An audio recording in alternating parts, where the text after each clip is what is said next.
Dobrý podvečer všem ještě jednou. Všechny vás tady vítám u dalšího dílu našeho netopířího večírku online. Dovolte, abych se vám představila. Moje jméno je Petra Šnicerová, budu tu dnešní prezentaci večírek moderovat. Ty večírky pořádá Česká společnost pro ochranu netopírů. My jsme se rozhodli tuhletu sérii internetových nebo online prezentací zorganizovat před loňský rok. Vlastně jsme začali u příležitosti 30. výročí založení naší organizace a chtěli bychom v rámci těch netopířích večírků trochu blíže a podrobněji představit některé výzkumné a ochranářské projekty, kterým se naše organizace buď přímo věnuje, nebo se na nich nějakým způsobem podílí, a nebo třeba je v rámci svojí vědecké činnosti realizují někteří naši dlouhodobí členové. To dnešní téma bude tedy věnováno, jak už jste si přečetli v poznámce, hibernaci, neboli teda zimnímu spánku netopírů. A já, než vám teda ještě představím našeho dnešního hosta, přednášejícího, tak mi dovolte pár takových organizačních informací, abych na to nezapomněla.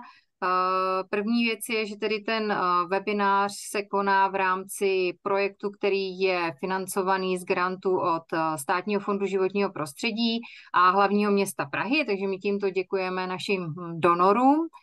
A i vlastně v rámci toho se bude ten seminář nahrávat a záznam bude potom zveřejněný na našem YouTube kanálu, takže vás poprosím, abyste si, když tak v průběhu té prezentace nechali vypnuté mikrofony a o diskuzi vám potom ještě povím za chvíli, jakým způsobem bude probíhat. Dnes tedy bude přednášet kolega docent Jan Zukal, ředitel Ústavu biologie obratlovců v Brně, který je dlouholetým členem České společnosti pro ochranu netopírů, a Honza se v rámci svojí vědecké činnosti zabývá výzkumem ekologie netopírů. Do tohoto tématu samozřejmě spadá i ten fenomén zimního spánku neboli hibernace, o kterém toho ví opravdu hodně a něco z toho vám určitě dneska bude prezentovat.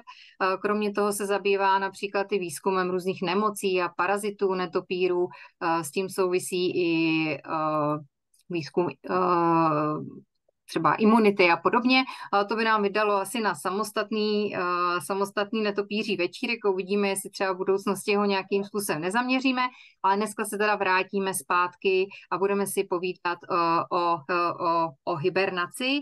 Nicméně ještě teda, než mu předám slovo, tak poslední organizační věc, abych na to nezapomněla. Určitě vás zajímá, zda bude možnost pokládat nějaké dotazy, diskutovat. Určitě počítáme s tím, že na závěr té prezentace bude diskuze.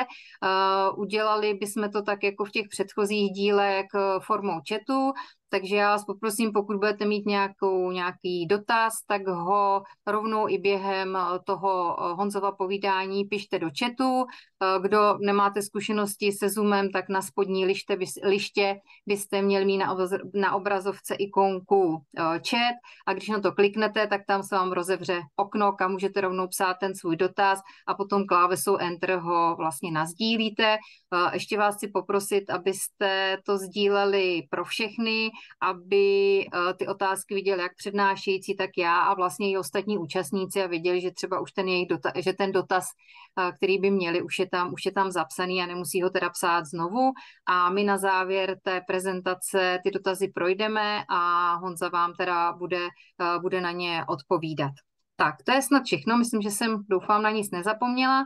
A já tady teďko stopnu tu moji prezentaci a předám slovo do Brna Honzovi, který se už teda bude věnovat tomu dnešnímu tématu, jak už jsem říkala, hibernaci netopírů ze všech možných úhlů pohledu.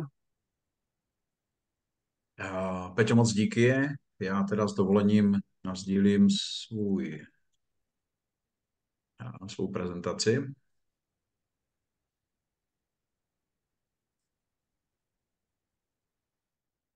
Tak, Tak, už to běží. Máš slovo. Super. Moc krát děkuju za pozvání. Je pravda, že teda se zabýváme v ekologii netopírů lecčíms, ale hibernace byla jedna z témat, ke kterému jsme se obrátili hned na začátku, řekněme, vědecké kariéry týkající se netopírů. Já jsem si dneska teda připravil, řekněme, takové 3 části a jednak obecný úvod do heterotermie a endotermie a řekněme fyziologických aspektů zimního spánku, potom něco přesnějšího, co se týká ekofyziologických aspektů, s tím, že se budu snažit prezentovat teda i výsledky naší skupiny, se kterou pracujeme ve spolupráci s kolegou Tomášem Bartoničkou, s Erichem Bachorcem, ale i s kolegy třeba z Veterinární univerzity Brno.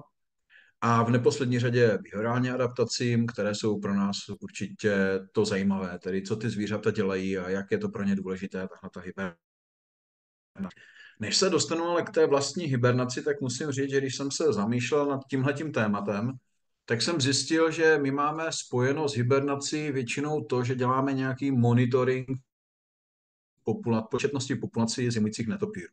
Bylo to dáno publikací profesora Dána z roku 1980, který ukázal, že od 40. let na 16 významných holandských zimovištích dramaticky poklesly počty hibernujících netopírů. Tahle horní křivka, ta nejvyšší, znamená Rhinolophus hyposideros a ten opravdu z tisíců jedinců šel do velmi malých počtů. Je to zvíře, který se nedá přehlédnout na té jeskyni a musíme spoléhat na to, že opravdu naši starší kolegové velmi dobře věděli, co sčítají. A my tak dlouhé monitorovací časové linie nemáme. Máme data, řekněme, od 50. let, kdy začal profesor Geisler a profesor Hanák sčítat některé z vybraných jeskyní. A to se týkalo i sloupsko-šešovských jeskyní, tak jak vidíme vlevo, a tam ty počty opravdu jsou jako velmi nízký. Rhinolophus hyposideros, nevrápenec malý, se pohybuje někde kolem prostě 20-30 kusů na celou jeskyni, kde v současné době napočítáme někde kolem 2,5 tisíce těchto jedinců. No, to vyvrcholilo v to, že v roce 1991 profesor Geisler a s některými dalšími kolegy sezval takovou koordinační schůzku. Já jsem měl možnost se toho už účastnit jako krátce po vysoké škole. Bylo to nějaký European Coordinating Panel, byly tam pozváno asi 15 významných chiropterologů z Evropy, který dával dohromady základní metodiku monitoringu a vidíte, jedna z těch výstupů se týkal zimního sčítání a přímo se tam teda psalo, že sčítání netopírů bude bez jakékoliv manipulace a přičemž tahleta sčítání, prostě vizuální sčítání je správnou metodou vzorkování populací u druhů, které visí volně nebo ve skupinách. A ono to zní naprosto v této chvíli jako logicky, protože bylo potřeba ochránit ty netopíry, ale částečně to také vedlo k tomu, že výzkum hibernace se v určité době jako skoro zastavil. Tohle je graf, který ukazuje počet publikací, které jsem našel na Web of Science při zadání klíčových slov netopír, hibernace. A vidíte, že do roku toho 1991 to byly spíš jednotky publikací, které vůbec o hibernaci netopíru, ne o hibernaci jako takové, ale o hibernaci netopíru vycházely. Od těch 90. let po tom panelu začaly být publikovány zejména právě ta dlouhodobá sčítání. No ale zásadně to změnil rok 2006, kdy se objevil white nose syndrom v Severní Americe. A najednou jsme začali zjišťovat, že my vlastně o té hibernaci netopíru víme strašně málo. Bylo to dáno tím, že nesmíme se jich dotýkat, nesmíme si je rušit a to podotýkám platí do současnosti, že minimalizujeme jakékoliv rušení netopíru na hibernákulách.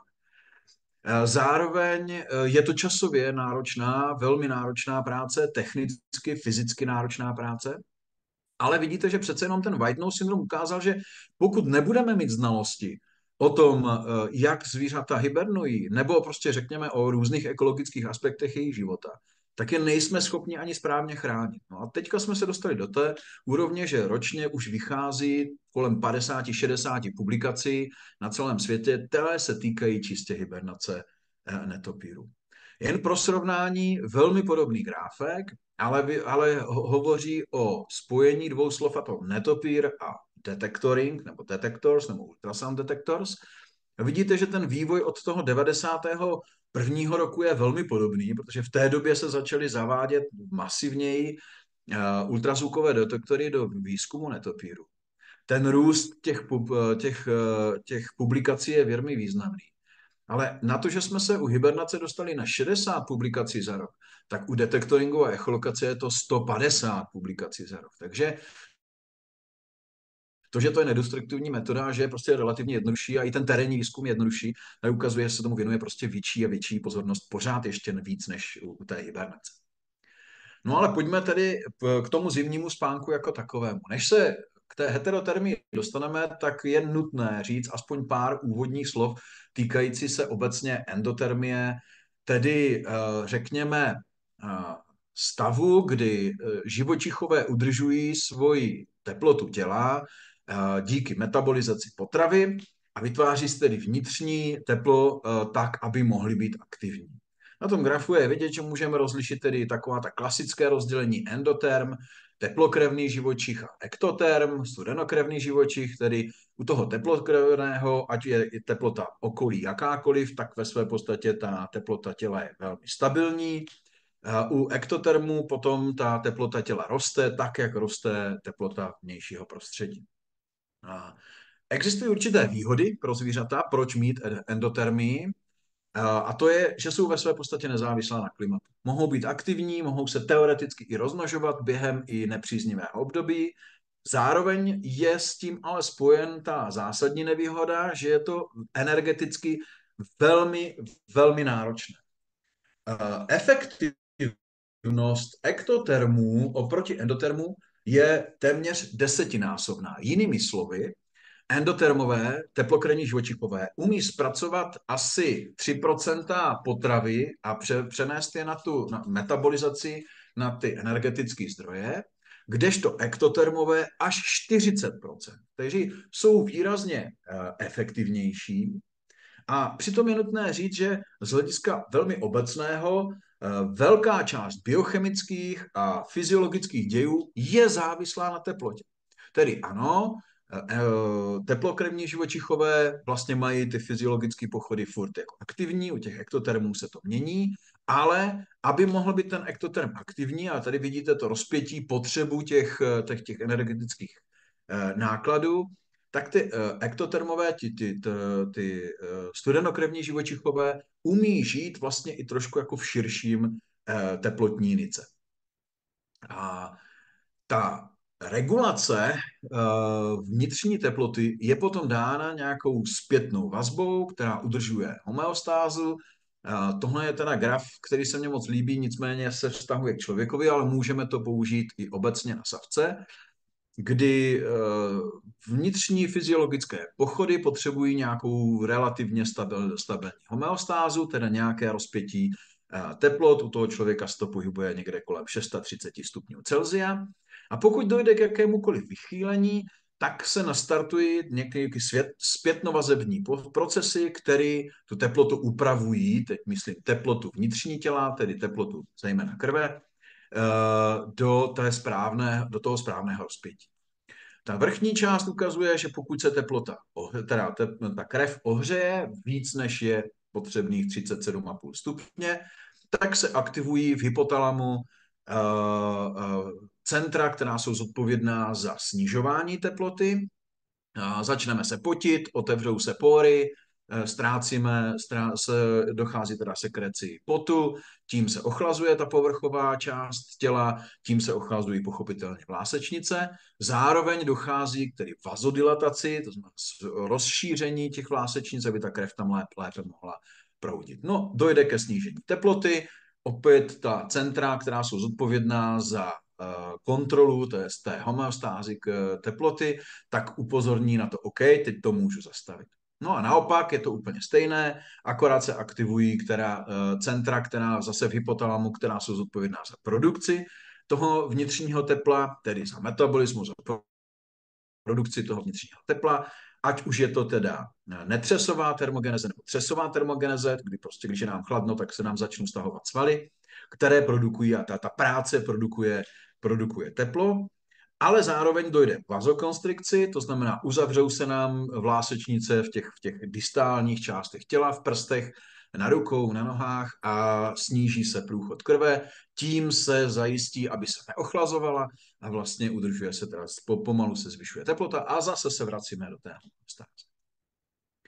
A z tohoto pohledu je velmi důležité upozornit na jeden faktor, který ovlivňuje potom fyziologii u živočichů, a to je takzvaný teplotní koeficient Q10, což je poměr, o kolik se zvýší rychlost různých chemických reakcí v závislosti na změně teploty o 10 stupňů.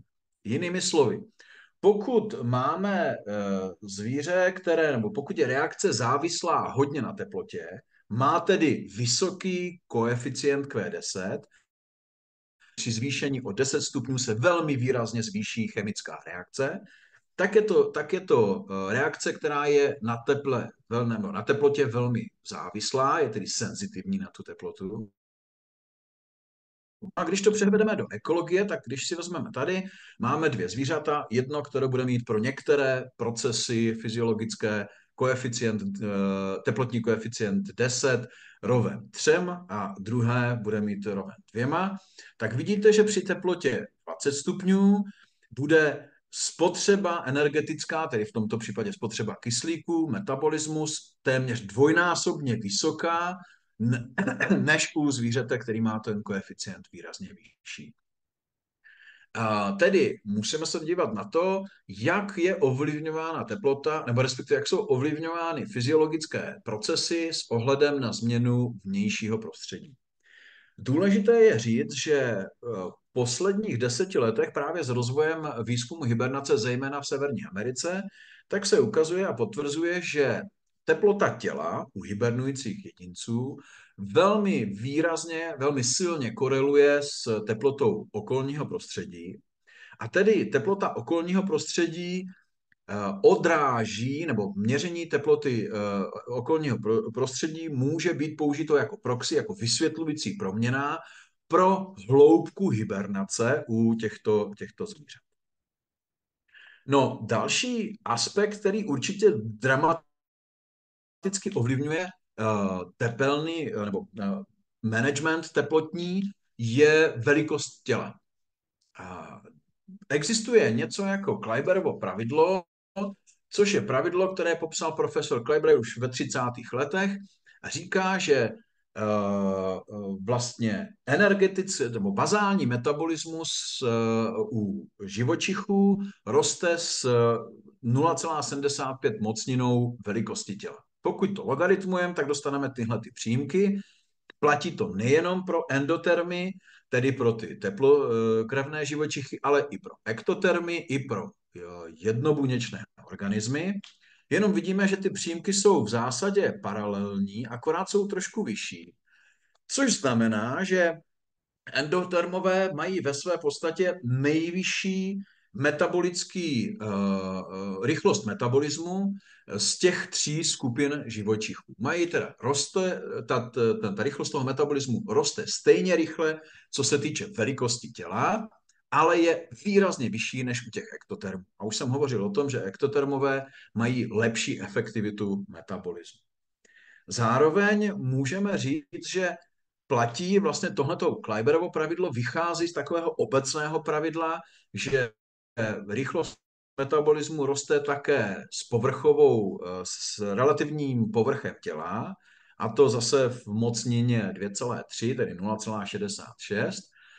Jinými slovy, velmi malá zvířata mají velmi vysoký relativní metabolismus na velikost těla, přepočtený teda na gram, na rozdíl od velkých zvířat, která mají relativně malý povrch těla a mají relativně nižší metabolismus. No a s ohledem na to, že všichni ti naši netopíři, teda zejména netopíři, kteří využívají hibernaci, zimní spánek v těch mírných pásmech, tak jsou relativně malá zvířata, mají teda relativně vysoký bazální metabolismus a potřebují neustále přijímat potravu, Navíc ještě netopýři jsou v tom, nebo letouni jsou v tom ještě o to hůř, protože mají energeticky extrémně náročný způsob pohybu, tedy ten aktivní let. Ve své podstatě je to to nejhorší, co může být. Jsem malej a ještě lítám. Potřebuji extrémně hodně potravy, abych mohl velmi dobře metabolizovat, a když potřebuji hodně potravy, musím ji velmi dobře umět zpracovat. A to původní rozdělení, kterým jsme se asi učili na základních školách, možná ještě řada z nás ještě i na středních a i dokonce na vysokých školách, tedy nějaký živočichové a teplokrevní živočichové, tedy endotermové a ektotermové, tak se potom přišlo něco jako pojem poikilotermové a homoiotermové. Homoiotermie je tedy situace, kdy zvířata udržují trvalé konstantní teplotu, specifickou teplotně pro určitý druh. Poikilotermové u těch kolísá ta teplota v závislosti na teplotě okolního prostředí. No a vidíte, že najednou je to taková jako celý network různých přístupů a ti heterotermové, tedy hibernanti, tedy praví hibernanti, jsou někde mezi tím. Tadyhle je jako příklad malý kolibřík, protože i ten je schopen využívat za určitých podmínek nějaký torpor. Není to pochopitelné za vysokého chladu, ale naopak za velmi vysokých teplot. Co je tedy důležité říct, heterotermové, jako hibernanti, jako praví zimní spáči, aktivně regulují svoji tělesnou teplotu tak procesem takzvané řízené hypotermie. Jinými slovy, umí dobře manažovat svůj metabolismus tak, aby docházelo ke snižování teploty pod úroveň té termoneutrální zóny. To je vlastně reakce u zvířat, zejména u těch malých zvířat, kdy prostě potřebují uspořit energii, protože prostě kdyby měli, a teď nemyslím tím jenom netopíry, ale třeba i drobná insektivora, drobní hmyzožravci, přežívat zimu, tak by museli neustále se krmit. Stejně to tak platí i třeba o drobných druzích ptáků. Proč? Protože by museli neustále metabolizovat, a to velmi silně, aby mohli udržet stabilní teplotu, která by byla dostatečná pro fyziologické procesy a ve své podstatě i pro přežívání. Jedná se tedy o využití základních dvou mechanismů fyziologických, a to je torpor, tedy strnulost, a zimní spánek. Snažil jsem se najít a opakovaně už různě, jestli existuje nějaká definice, co to je strnulost a kdy už je to strnulost a kdy je to už hibernace. Neexistuje taková definice a každý si to tak jako trochu definuje podle svého, což by bylo dobré, pokud se to týká různých skupin živočichů, ale on si to různé skupiny, vědecké týmy si to také definují i jen u netopíru různým způsobem. Kdy už hovoříme o hibernaci a kdy ještě hovoříme o torporu. Nicméně, jak jsem říkal, je to řízený proces, to znamená, je to řízeno prodlouženou míchou. Velmi dobře víme, prostě, jakým způsobem, respektive hypotalamem, a velmi dobře víme, jaké enzymy se podílejí na spouštění některých těch metabolických tras. Když jsem hovořil o termoneutrální zóně, tak to je zóna, kdy můžeme změřit takzvaný bazální metabolismus. Je to rozpětí teplot, kdy živočich nevydává žádnou energii na termoregulaci. Jinými slovy, používá energii pouze na nějaké jiné záchovné procesy pro to zvíře jako takové, ale nemusí se ani ochlazovat, ale nemusí se ani ohřívat. Máme potom tedy dolní kritickou teplotu, to spodní limit pro termoneutrální zónu, a horní kritickou teplotu, horní limit pro termoneutrální zónu.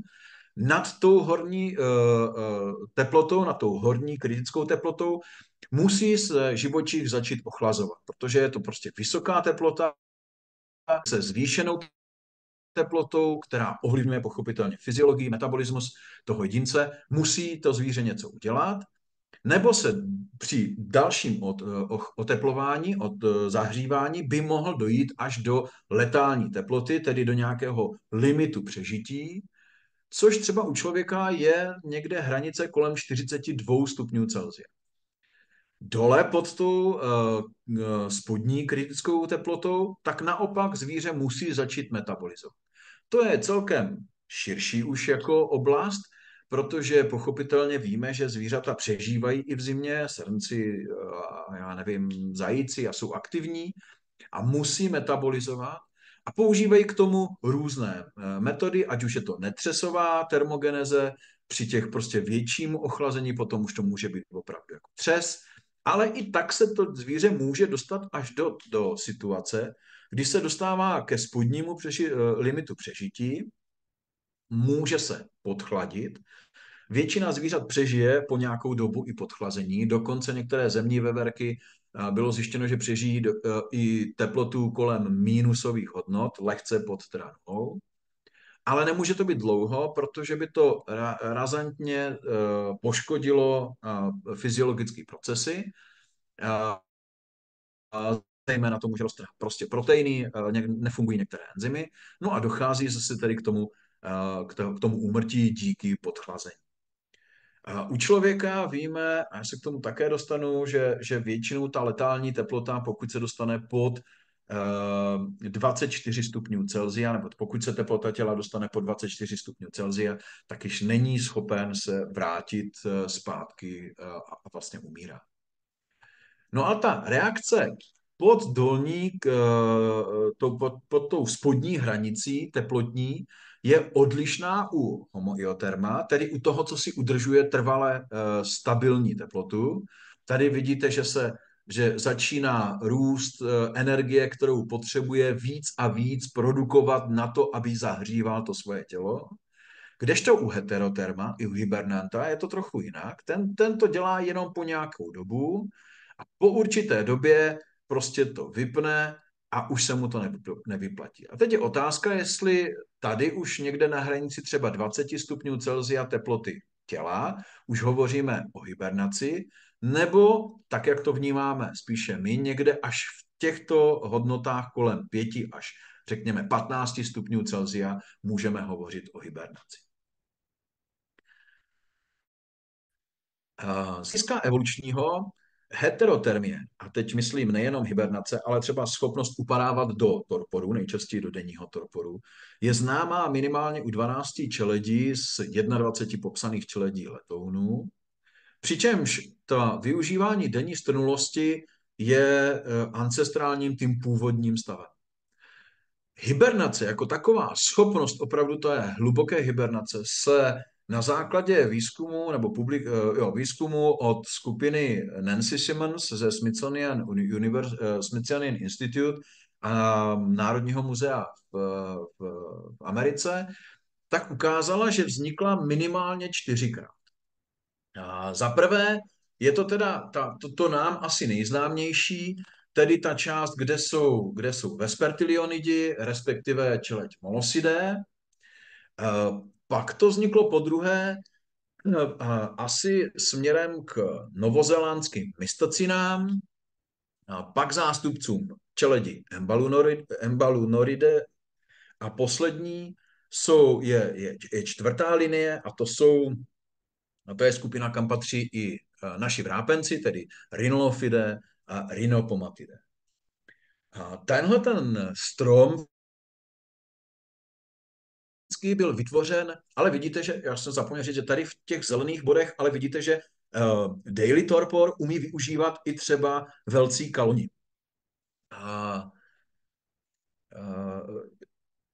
Já jsem zapomněl říct, že tenhle ten filogenetický strom byl založen na analýze leptinu nebo na analýze genů zodpovědných za tvorbu leptinu, což je enzym, který je zodpovědný za informování mozku o pocitu, řekněme, sytosti.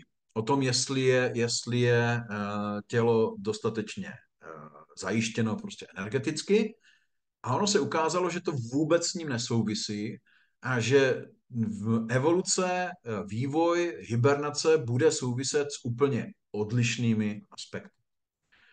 Když to tedy přehodím do ještě, řekněme, systematického pohledu, tak je jasné, že tady máme klasickou hibernaci, ten klasický zimní spánek, jak u zvířat, které patří do podřádu Jynpterocheiroptera, tak i u různých čeledí podřádu Jangocheiroptera. A jsou to zvířata jak ze starého světa, tak různě vlastně z celého světa, molosidé, že jo, tak ze Severní Ameriky, tak z Evropy. No potom tady ta mystacina, která je zvláštní, to jižní, mírný pás, a stejně tak tafozoové, kteří jsou tak jako na jižní okraji mírného pásma, a spíš bych řekl, jako jsou to některé druhy, které žijí ve specifických ekologických podmínkách hodně aridních oblastí. Když my hovoříme o hibernaci, tak si nejčastěji představujeme tohleto. Jsou to dva klasičtí zástupci dvou čeledí, u kterých je asi nejčastěji prováděn výzkum zimního spánku.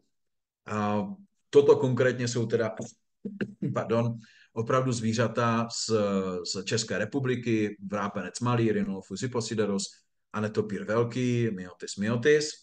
A opravdu čeledi Rhinolophidae a Vespertilionidae, tak jsou ty nejčastější skupiny nebo čeledi, u kterých je popsána pravá hibernace. Ale už z těchto dvou obrázků je velmi dobře vidět, že díky i filogenetické rozlišnosti dochází i odlišné hibernační strategii.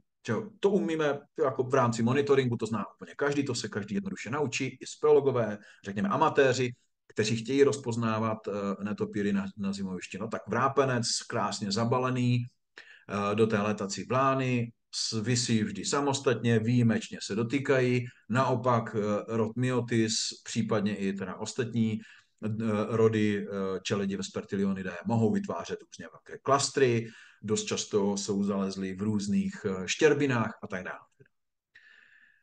Je zvláštní, že vlastně o tom vrápenci víme poměrně málo z důvodu maximální ochrany, také ale z důvodu toho, že toho je hodně malé zvíře.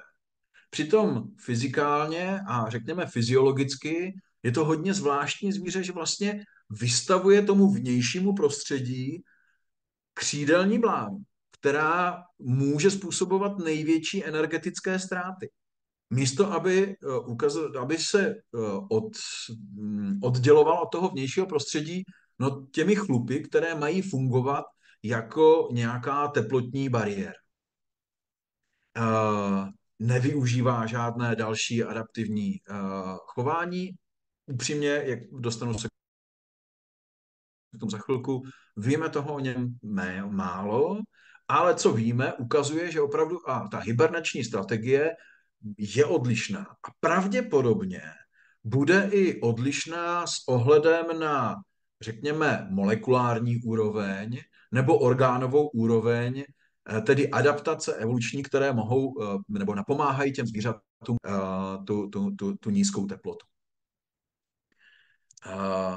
Když jsem hovořil tedy o strnulosti jako torporu, tak je to někdy definováno jako schopnost snížit teplotu těla a udržet ji v určitém rozpětí.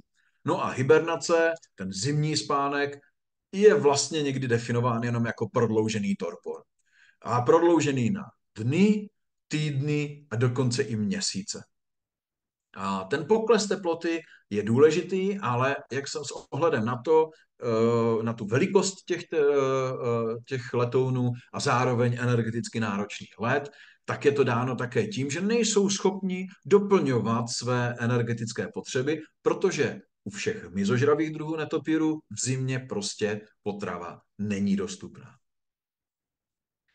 No, poslední výzkumy, řekněme opravdu jako posledních 5-10 let, ale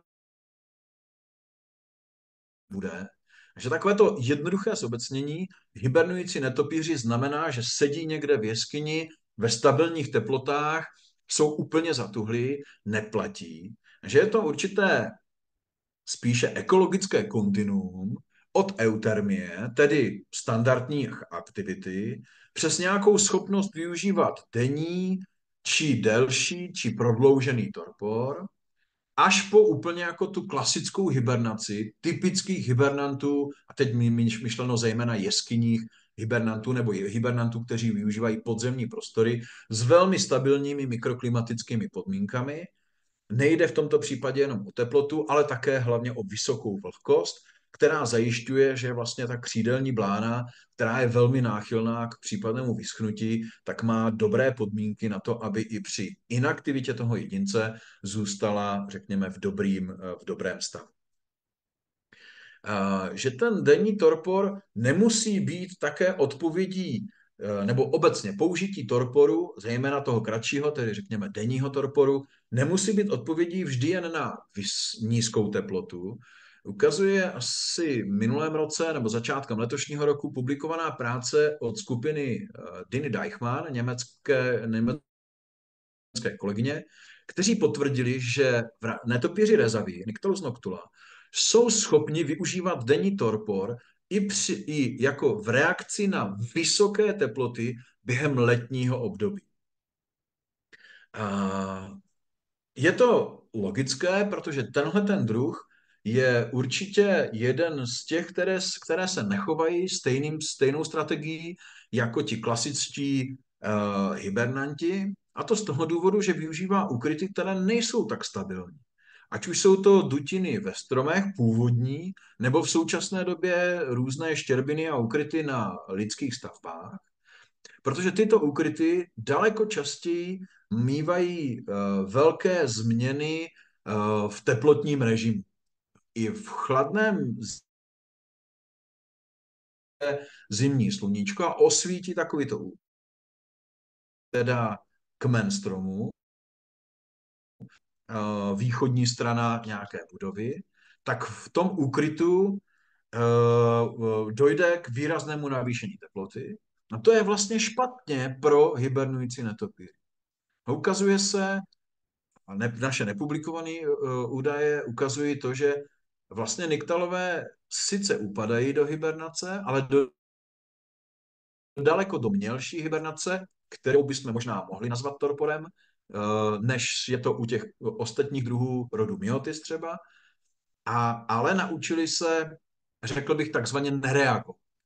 Nereagují na nějakou změnu teplotní, reagují až opravdu po velmi vysokých nebo velmi zásadních změnách, tedy buď velmi nízkému snížení, nebo velmi velkému snížení, respektive velmi velkému zvýšení teploty uvnitř úkrytu. Stunulost, jak jsem řekl, je spíše jako fyziologickým aspektem, nemusí být vždy spojen pouze se zimováním netopírů. Využívají strunulost třeba i někdy v jarním období samice. Ty jsou pochopitelně v tom omezeny, protože březí samice musí zachovávat zejména v tom pozdní březosti stabilní vysokou teplotu těla, aby docházelo k vývoji plodu, protože pokud by neměli tu stabilní teplotu, tak by ty porody a narození těch mláďat probíhalo pozdě. Mláďata by nemusela do konce podzimu získat dostatečné tukové zásoby na přežití první zimy. Samice, které prakticky nikdy do strunulosti neupadávají, přestože ve stejných úkrytech samičky, které nekojí, tedy nulipary, loňská zvířata, nebo samice, které prostě nemají mláďata v tom roce, tak ten torpor denní mohou využívat jako odraz šetření energetických zásob. Využití strunulosti ovlivňuje řada faktorů. Není to jenom teplota, ale je to třeba také dostatek potravy, zejména právě v tom jarním období, ale může to být i třeba zdravotní stav toho jedince, případně úroveň infekčního zatížení, případně patogenní, teda parazitického zatížení. No a hibernaci od strnulosti pak už odlišuje opravdu jenom ta délka. Do určité míry to, že v rámci strnulosti zůstává zachována časování aktivity, letové aktivity těch netopírů se západem slunce, kdežto při hibernaci řada studií ukazuje, že ta synchronizace s tím vnějším časovačem prostě se ztrácí. Upřímně, některé publikace říkají, že se ta synchronizace ztrácí a že tedy čas vnitřní hodiny se desynchronizují s tím vnějším prostředím, ale jsou také publikace, které říkají i u klasických hibernantů, že vlastně ta aktivita bývá zachována a nedochází k nějaké desynchronizaci. Úplně to podobně, a za chvilku se k tomu dostanu, souvisí to velmi pravděpodobně s individuální, teda druhovou strategií té hibernace jako takové.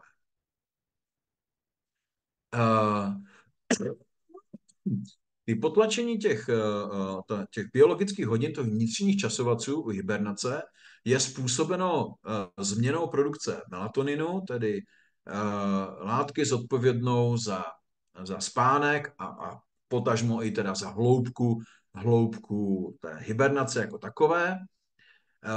A to je asi vše. Toliko tedy k tomu úvodnímu. A tyhle obecné aspekty pak nám ovlivňují pochopitelně ekofyziologické stránky hibernace, případně behaviorální a ekologické aspekty té hibernace jako takové. Pojďme tedy nejprve k těm fyziologickým. Fyziologie hibernace je pochopitelně velice zajímavá. Tady jsem si dovolil určitý srovnání právě mezi člověkem a letouny. Krásný obrázek, že jo, od Leonarda da Vinciho. Tamhle člověk, vpravo potom křídla netopíři, takže pojďme se podívat na ty teploty. Jak jsem říkal, člověk udržuje teplotu těla stabilní někde mezi 36 a 37 stupni. Vydržíme nějakou dobu metabolizovat až do 54 stupňů, ale až do 12, ale nepřežijeme to dlouho. Fatální teplota pod 28 stupňů Celsia už znamená, že spontánní návrat není možný. Ještě pořád se ten člověk může dostat zpátky, ale už je potřeba to tělo zahřívat. Pod 24 stupňů už je potom teplota letální. U netopíra, no tak ten se dostane na teplotu okolního prostředí, řízenou hypotermii se s ní probudí. Probudí se bez jakýchkoliv poškození, a to jak metabolických procesů, tak jakýchkoliv jiných poškození toho těla. Zároveň, a to je důležité říct, letouní žijí vlastně ve dvou takových jako extrémech, tedy aspoň ti, kteří umí zimní spánek. Extrémní snížení teploty těla během hibernace, ale také velmi vysoké zvýšení těla, aspoň core body temperature, tedy té vnitřní teploty toho těla, která může dosahovat až někde kolem 40-41 stupňů při letové aktivitě. To pro člověka, když si o tom hovoříme, jsou obě dvě prostě naprosto, ale pro většinu savců, nejenom pro člověka, a problematické úrovně. Jiná věc je tepová frekvence. Klidová tepová frekvence u člověka se pohybuje, řekněme, podle výkonnosti, podle toho, jestli sportujeme nebo ne, ale někde kolem 60 až 75 tepů za minutu. U sportovců, opravdu těch, kteří jsou zvyklí na těžkou zátěž, tak v té vysoké tréninkové zátěži, tak ta klidová tepová frekvence může být i 40 tepů za minutu. No a při naopak u těch vrcholových sportovců, u té nejvyšší energetické zátěže, při tom maximálním výkonu se dostává na 200 tepů. No a u netopíru během hibernace je to někde mezi 4 až 20 tepy za minutu. 4 zase takový klasičtí hibernanti, jako je myotis. A při letu 500 až 800 tepů. Zase obrovské rozdíly v těch dvou fyziologických stavech. No a co se týče dechové frekvence, tak člověk dýchá asi 40 podobně, jako je to teda ty tepy za minutu, tak je to přibližně stejný počet nadechnutí a vydechnutí, ale co je důležité, takový jako zvláštní extrém je, že velmi dobře vycvičení jedinci, plavci, kteří dělají hloubkové ponory, tak umí zadržet dech až někde kolem 10-12 minut. No a u netopíru tomu je jak? A při hibernaci, při zimním spánku, těch dechů je 5 až 20 minut, 20 za minutu. Při vrcholové aktivitě 300 až, zase té letové aktivitě 300 až 400 za minutu. Ale během té hibernace to není tak, že by dýchali pravidelně, ale během hibernace je velmi dlouhá klidová fáze, kdy se nenadechují. Ta klidová fáze apnotická trvá 60 až 90 minut, takže 6x až 9x déle vydrží bez dechu během toho zimního spánku než nejlepší potapěči. A pak má velmi rychlou ventilační fázi, kdy velmi rychle se nadýchnou a vydýchnou. Jinými slovy, dlouho zadrží dech a pak během velmi krátké fáze udělají rychlé výdechy, lehké nádechy. Jsou to tedy, ta fyziologie je velmi zajímavá, ale většina tady těch čísel pochází jen z několika málo publikací, dost často realizovaných v 60. 70. letech.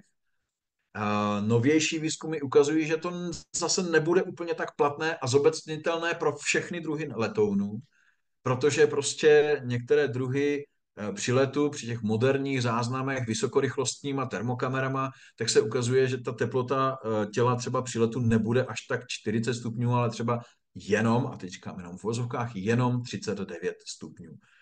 Stále je to pochopitelně velmi výrazně zvýšená teplota oproti teplotě, kterou přežívá člověk.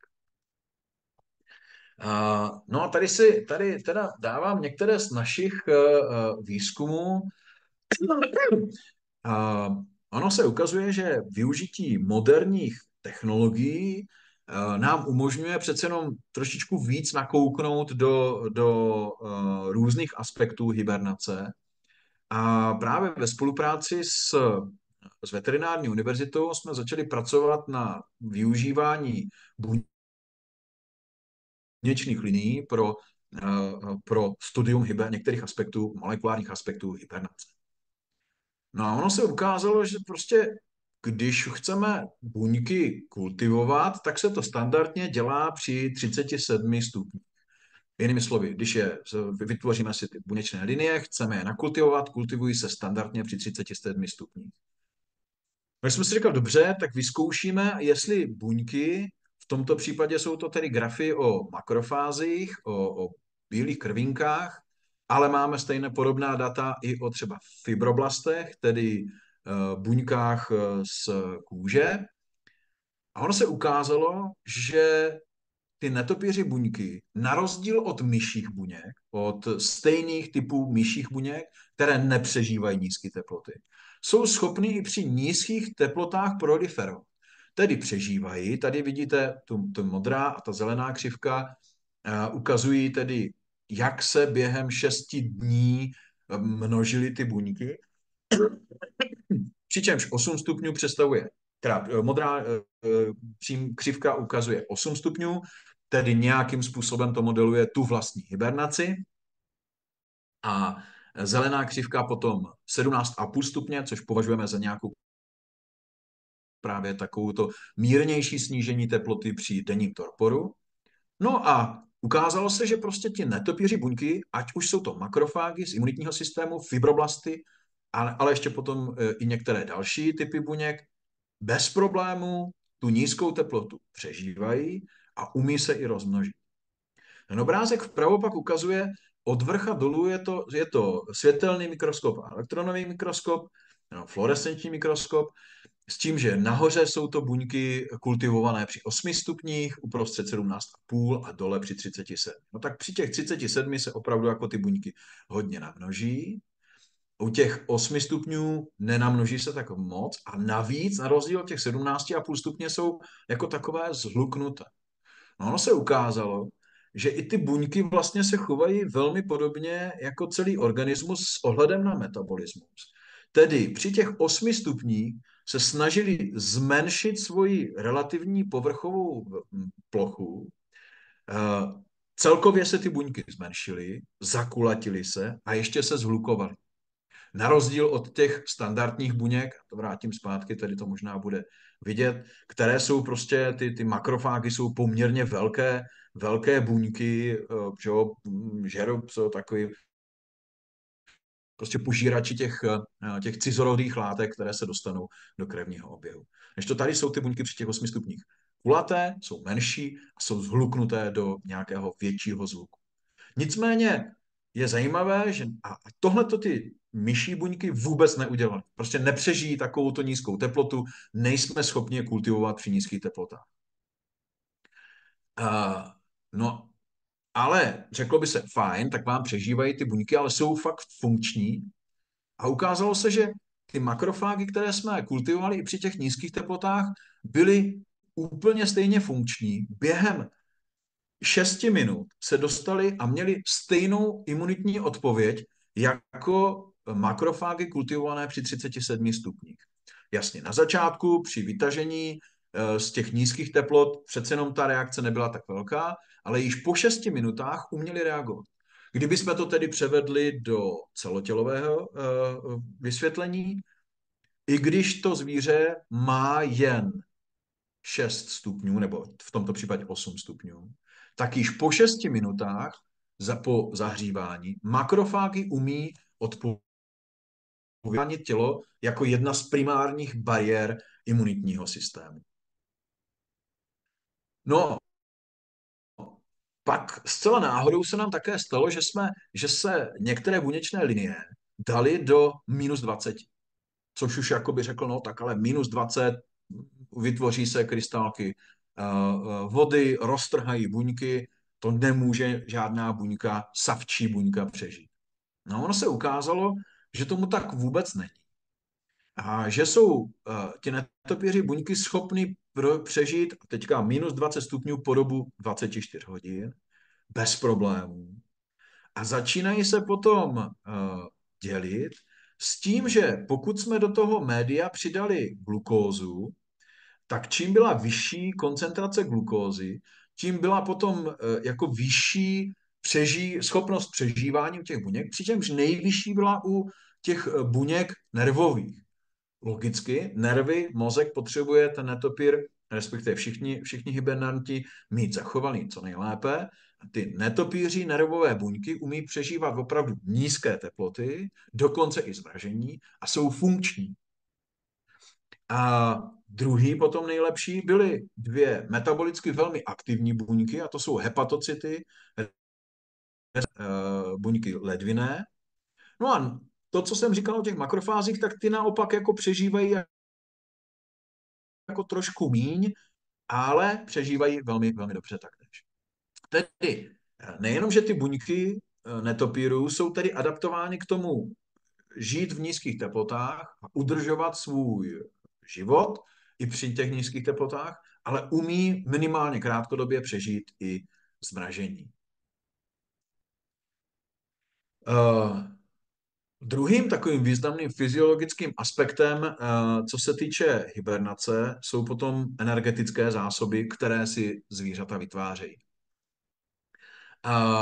Je to ve své podstatě bez těch energetických zásob, které jsou uloženy v těle ve formě tuku, glykogenu, tak by vlastně neuměli vrátit se z toho hypotermického stavu, té hluboké hibernace, zpátky do toho eutermického stavu, tedy do plné aktivity.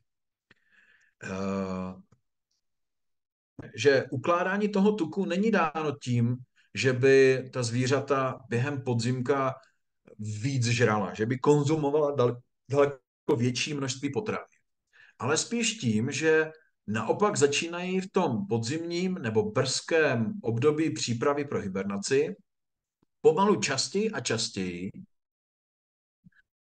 využívat ten denní torpor, tu strnulost, čímž šetří energetické náklady a tudíž mají větší příjem. Tenhle ten příjem se nespotřebuje a ukládá se jim teda ve formě nějakého tuku. Takovéto chování je celkem známé.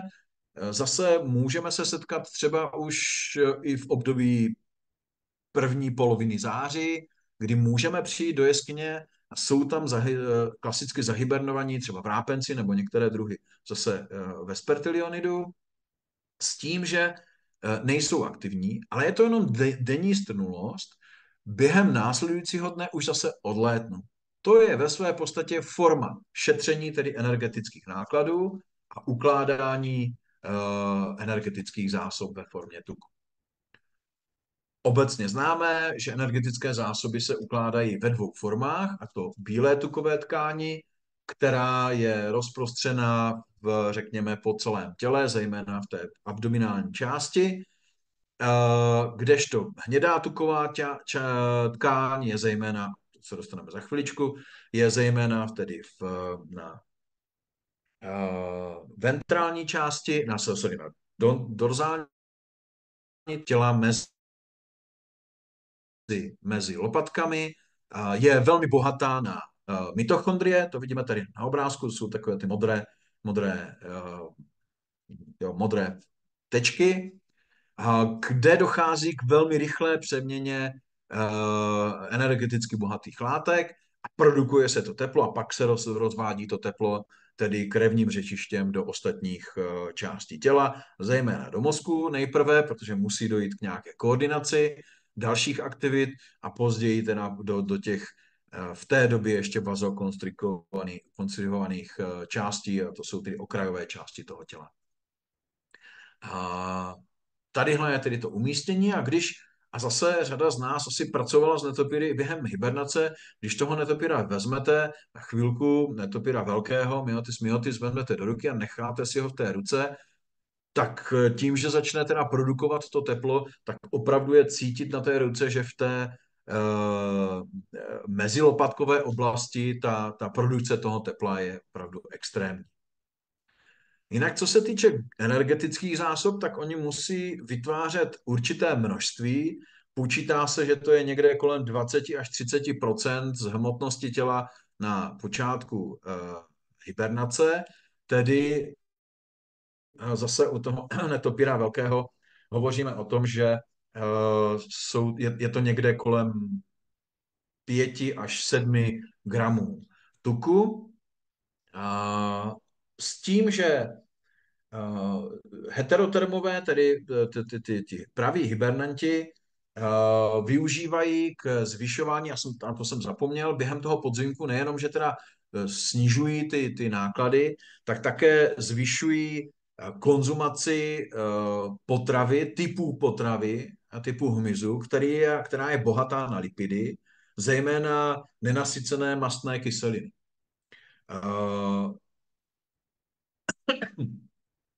Ty nenasycené mastné kyseliny, zejména teda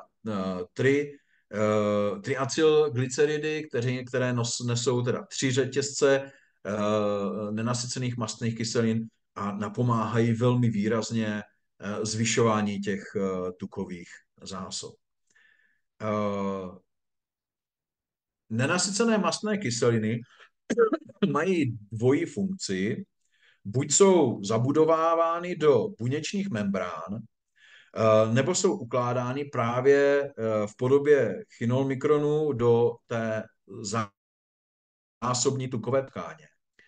A úplně nová publikace z letošního roku, kterou jsme dávali dohromady s Erichem Bachorcem a s dalšími kolegy, tak ukázala, že když jsme hodnotili, jaké je složení těch tukových zásob u dvou druhů, u netopíra velkého, myotis a netopíra rezavého, Nyctalus noctula, přičemž noctula je tedy na těch obrázcích označený zelenou barvou a myotis tou, řekněme, oranžovou, tak se výrazně lišily ve složení těch tukových zásob. Nyctalus noctula měl zejména tady tyhle monocyklické nenasycené mastné kyseliny, kdežto netopír velký měl zejména saturované, tedy nasycené mastné kyseliny a ku podivu i víc těch polycyklických nenasycených mastných kyselin. A to naznačuje právě zase ten rozdíl v hibernační strategii.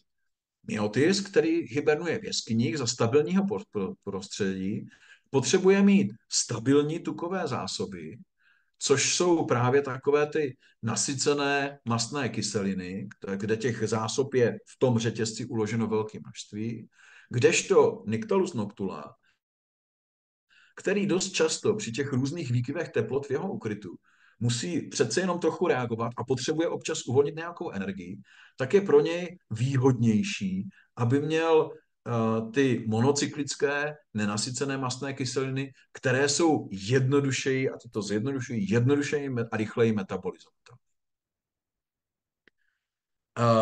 Energetické zásoby a jejich množství pak ale ovlivňuje také to, kde a jak dlouho netopíři mohou hibernovat. Tohle je graf, který vytvořil profesor Humphreys se svým týmem a publikoval ho někdy v roce 2003 a ukazuje tahle křivka označuje vlastně objem energetických zásob, které potřebuje zvíře na to, aby přežilo standardní délku hibernace, kdy počítali s nějakými 160 dny hibernace. Tedy to je asi necelých 4,5 měsíce. Ta spodní část ukazuje, že vlastně nejmenší tukové zásoby můžou mít zvířata, která hibernují přibližně při 2 stupních Celsia. Čím při vyšších teplotách ty zvířata hibernují, tím vyšší potřebují mít energetické zásoby. Ty větší množství tuku potřebují k přežití té zimy. Zároveň, když se tady podíváme a vezmeme tuhletu přímku plnou, tak zvíře, které má, a teď ještě se zapomněl říct, jednalo se o netopíra hnědavého, Myotis lucifugus, tedy zvíře, které je asi velikosti našeho netopíra vodního, Myotis daubentori. Tedy zvíře před hibernací vážící nějakých 7-8 gramů a při těch energetických zásobách může dosáhnout až někde kolem 12, třeba 13 gramů. No a takovýto malý netopír hnědavý, a on se teda mimochodem, ten Lucifugus živí velmi podobně, je to takový ekologicky podobně žijící druh Severní Ameriky, jako je ten náš Myotis daubentori, loví nad vodou hmyz. Tak pokud měl nějakých 3,8 gramů energetických zásob, tedy téměř 50% zvýšení váhy těla, tak mohl využívat hibernákula od 0 stupňů až po teplotu toho hibernákula, toho zimoviště, až po 10 stupňů. Měl tedy velký prostor vybrat si vhodné zimoviště. Zvířata s nižší energetickou zásobou, tak těm se už pochopitelně to rozpětí zmenšuje a dostávají se do toho nejefektivnějšího, musí se dostat do toho prostředí, kde je ta hibernace a spotřeba energetických zásob nejnižší. A za chvilku se tady k těmto číslům ještě vrátíme, tak jenom si pamatujte tady někde 2,5 stupně Celsia a nějaké energetické zásoby. No a dostáváme se do poslední části týkající se behaviorálních adaptací.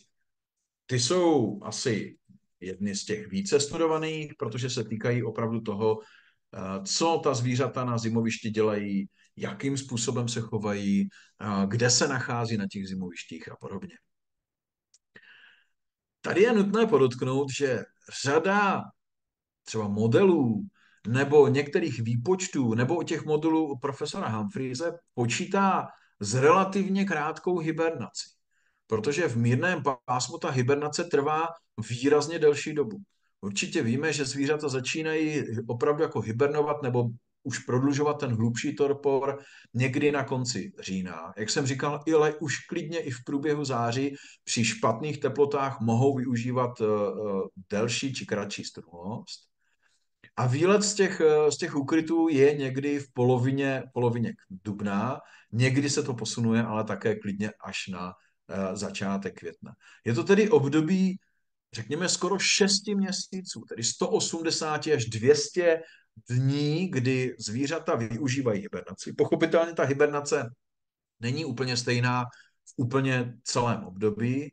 A my jsme s Hankou Berkou vlastně se věnovali nějaké aktivitě netopýrů na těch zimovištích, což jsou takováto typická zimoviště v podzemích, ať už jsou to štoly nebo jeskyně, ale když hovořím o jeskyních, myslím tím veškeré podzemní prostory, které mají jeskyním podobné mikroklimatické podmínky. Tedy nejde až tak o absolutní hodnotu teploty, ale o stabilitu té teploty, jde o poměrně vysokou vlhkost a pokud možno minimální proudění vzduchu, které pochopitelně ovlivňuje velmi významně energetickou bilanci těch zvířat.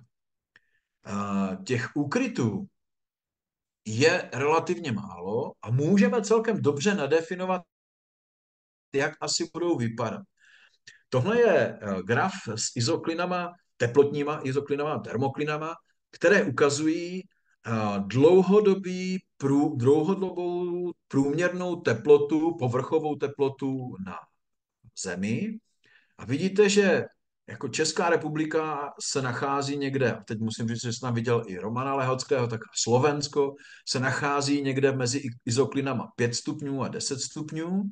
A ten MAST, ten Mean Annual Surface Temperature, odráží, jaká je teplota v podzemních prostorách. Jinými slovy, teplota v podzemních prostorách v našich oblastech se bude pohybovat někde mezi 5 a 10 stupňů. Když se už podíváme třeba směrem do Bulharska, tak už je to někde mezi 10 a 15 a opravdu naše výzkumy, které tam děláme v posledních 5-7 letech, ukazují, že jeskyně v Bulharsku jsou o něco teplejší, než jsou jeskyně prostě tady ve střední Evropě. A pravda je, že většina těch našich jeskyní se pohybuje někde kolem 6-8 stupňů, přesně to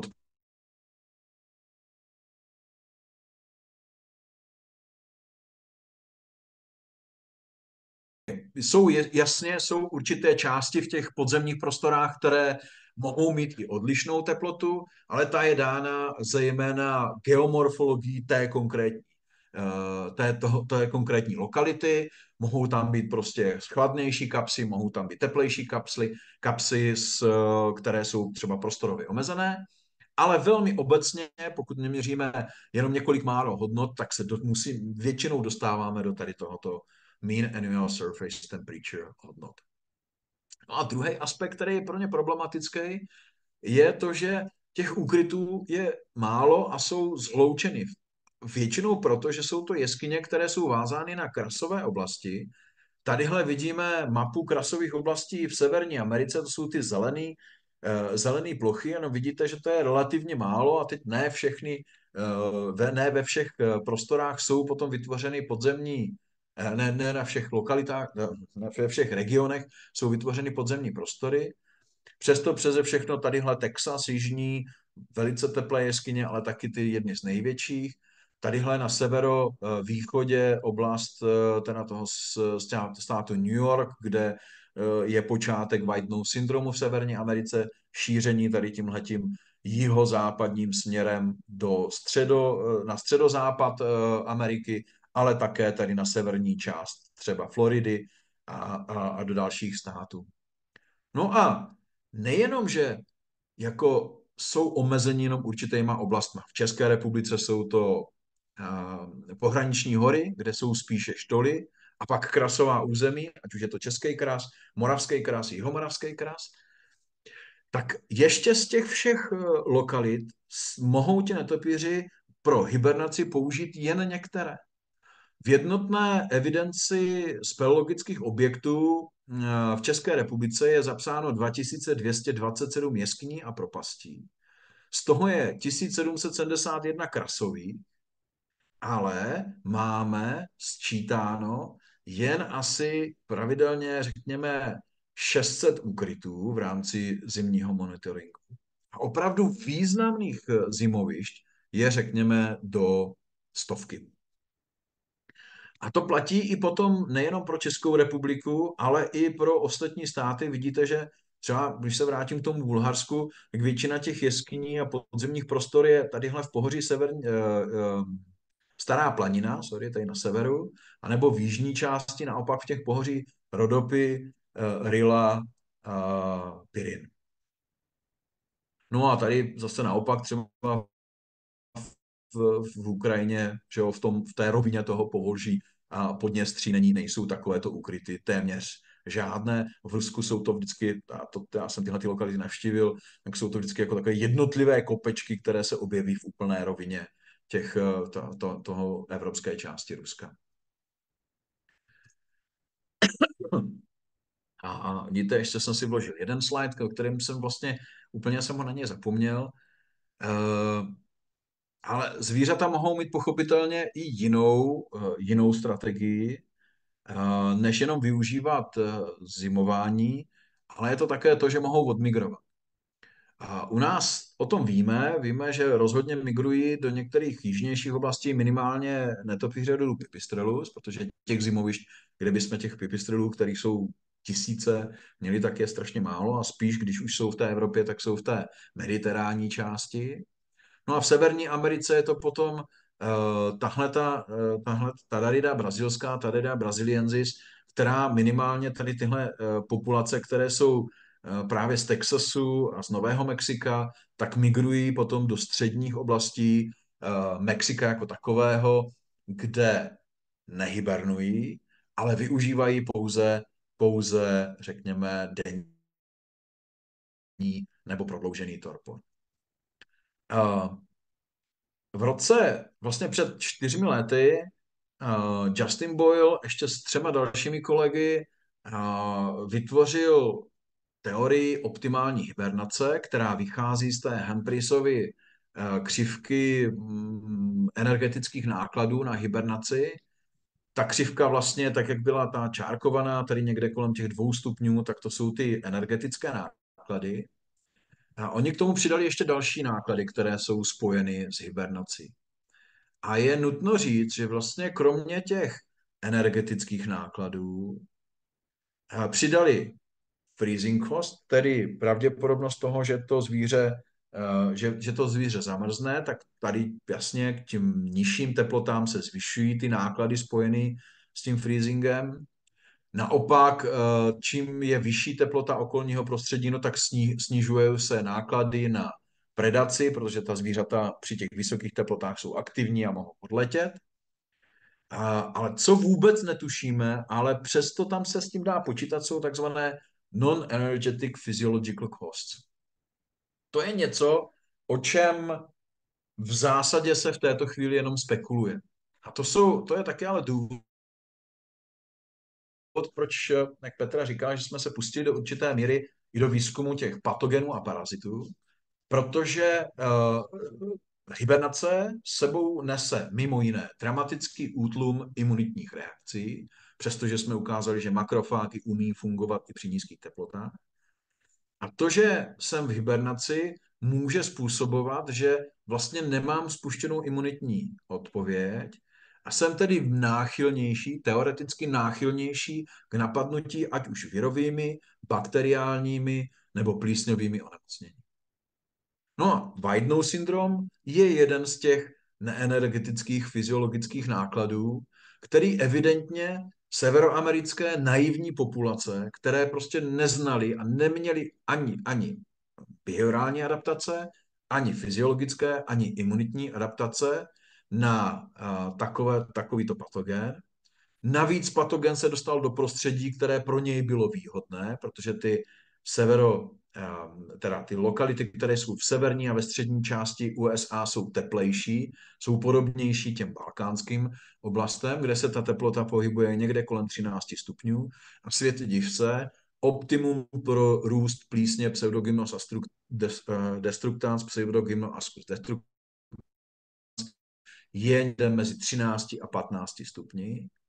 Takže vlastně v tu chvíli, přestože ta zvířata měly dobrou hibernační strategii, tak díky přínosu nějakého neznámého patogenu, tak je začal dramaticky likvidovat.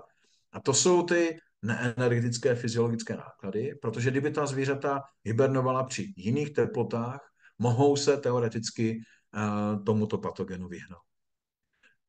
Zajímavé v tomto kontextu také je, že ty severoamerické druhy, ať už to byl Ptesicus fuscus, Periomyotis subflavus, Myotis velifer, anebo Myotis lucifugus, ty nejpostiženější druhy severoamerických druhů netopírů, tak se začínají, ty poslední studie ukazují, že se začínají chovat velmi podobně jako ty naše druhy, které jsou vlastně ne rezistentní, ale jsou schopny bojovat nějakým způsobem s tímhletím plísňovým onemocněním. No, zásadní aspekt, který ovlivňuje ale také ty energetické náklady, celkové energetické náklady hibernace v celém tom období 6 měsíců, je, jak probíhá takováto hibernace. Tohle to je typický záznam jednoho jedince netopíra velkého, který měl teplotní čidlo a vidíte tam takový ty píky, které se krásně ukazují, takže to zvíře se pochopitelně probouzí.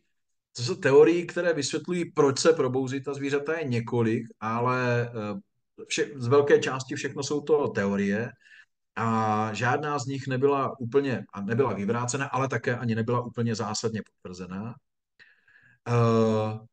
Je tedy jasné, že to zvíře neupadne na začátku do nějaké hibernace a na konci se neprobudí, ale že jsou nějakým způsobem aktivní. Ukazuje se, že ale je tam nejenom mezidruhový rozdíl, a je tam ale dokonce i interpersonální nebo interindividuální rozdíl. Byla zvířata, tohle je období asi 3 měsíců, prosinec, leden, únor. V těchto 3 měsících byla zvířata, která se byla schopna probudit 2krát za celou těchto 3 měsíce, a byla zvířata, která se byla schopna probudit až 17krát. Přitom to byly stejný druh, přitom to byli jedinci stejného pohlaví a měli téměř stejné energetické zásoby, jinými slovy, jejich váha byla velmi podobná. Proč tomu tak je, zatím vlastně nevíme. Ty vnitřní procesy tam mohou být odlišné, může to být právě dopad různých zdravotního stavu nebo některých jiných aspektů, o kterých prostě můžeme spekulovat, ale nevíme. Ukazuje se, že ta aktivita, jak jsem říkal, je i rozdílná mezi druhově, tak vidíte, že když jsem na začátku hovořil, že jsou různé hibernační strategie, tak netopír velký je poměrně aktivní v průběhu celé zimy. Tady to máme od listopadu do dubna. A téměř 50% zvířat se během následujících kontrol přesunulo, teda byla tam velká přeletová aktivita. Kdežto u vrápence malého ta přeletová aktivita byla jenom někde kolem 20%, jenom 2 z 10 zvířat se přesunuli v tom období deep hibernation, tedy polovina prosince do poloviny března. Co ale bylo krásné, tahle zvířata se přesunují jen uvnitř jeskyně. Tohleto tedy hibernation, ukazuje, že průletová brána, která byla ve vchodu do té jeskyně, potvrzuje, že zvířata nevylétávají z té jeskyně, že se opravdu přesunují jen uvnitř té jeskyně jako takové. Nicméně late hibernation, pochopitelně, to období březen až nějaký polovina dubna, ta aktivita už je výrazně vyšší. Není to úplně nulová aktivita, prostě občas tam byl nějaký s prominutím blbec, který vletěl, respektive vyletěl, ale dá se předpokládat, že to patřilo spíš k těm chladnomilným druhům, jako je Barbastella barbastellus nebo Eptesicus nilssoni.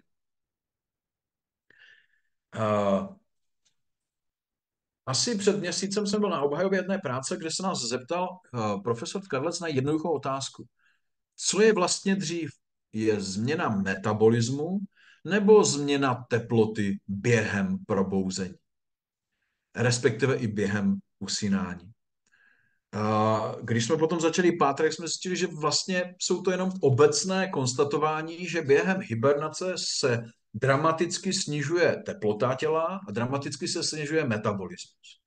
Ale co je první, nikdo vlastně nevěděl. Toto je graf, který jsem si půjčil teďka z nové publikace, která je v recenzi, kterou jsme připravili s Tomášem Bertoničkou a s Erichem Bachorcem a ukazuje dvě křivky.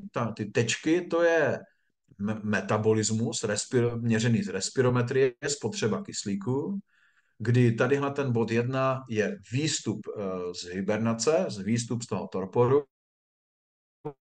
To zvíře se začíná oteplovat a tady je bod 2 je přechod do eutermie a naopak bod 3 je přechod, kdy se zase začíná usínat.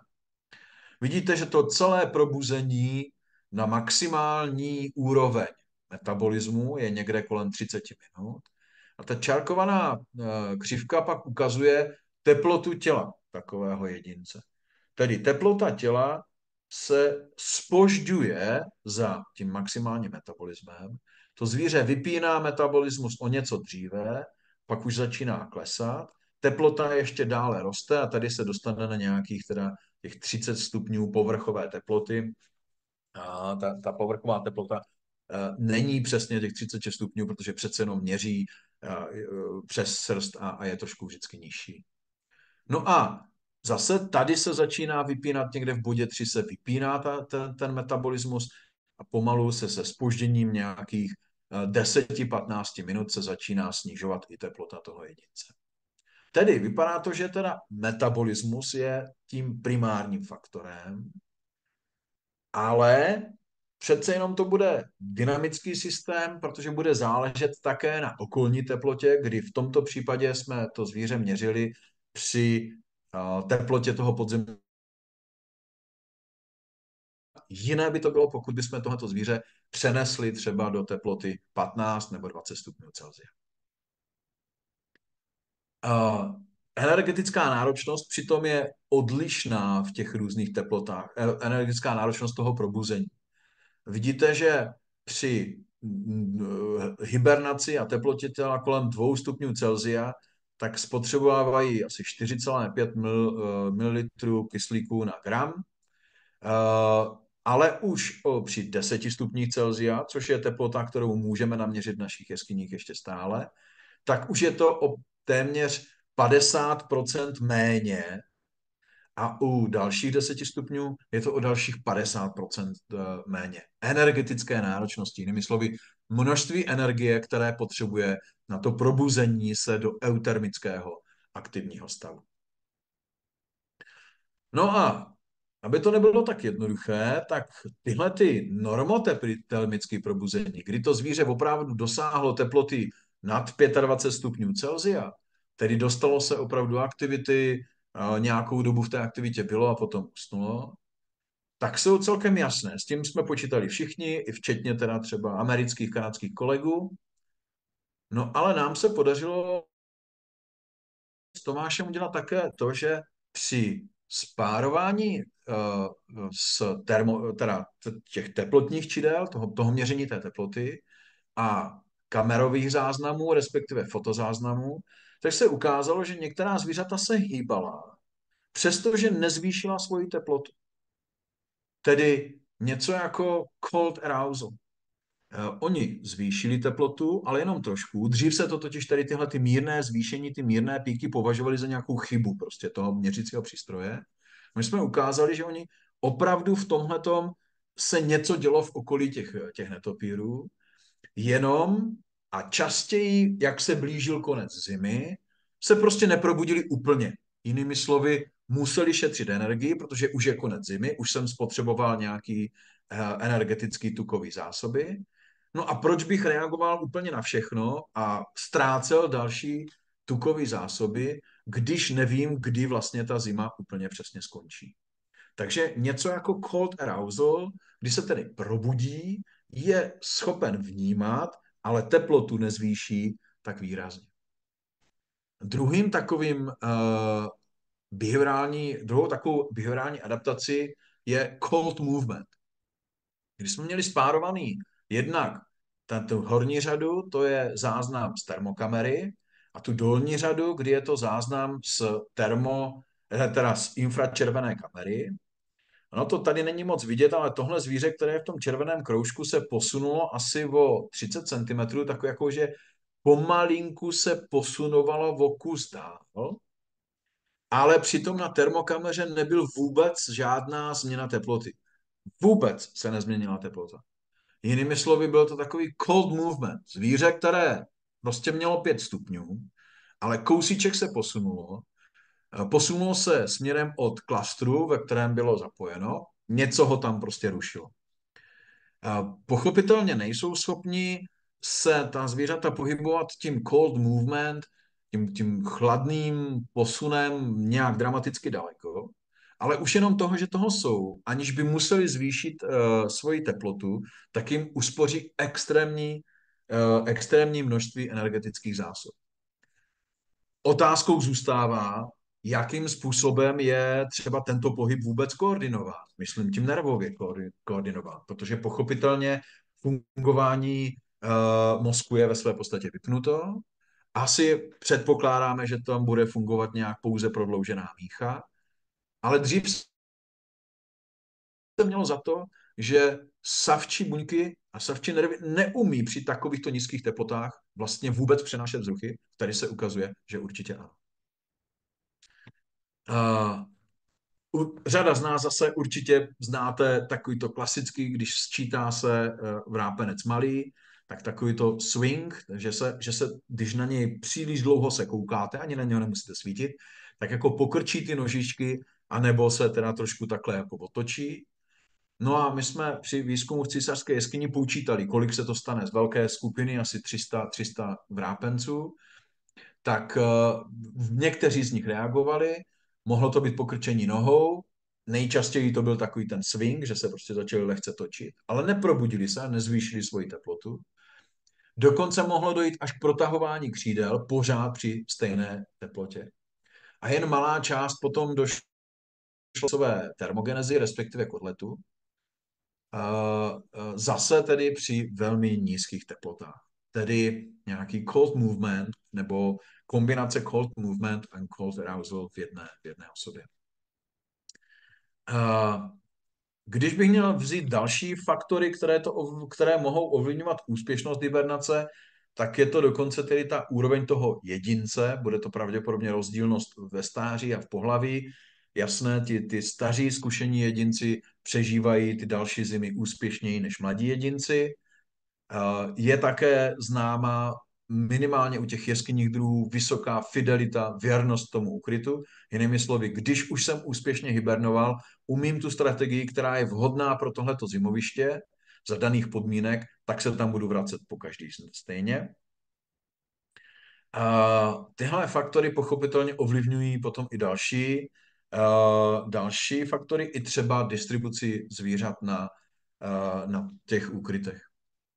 Tohle je jedna z věcí, která se třeba je potřeba zohlednit i při nějakých monitorovacích aktivitách, proč je dobré dělat je vždy plus minus ve stejném období.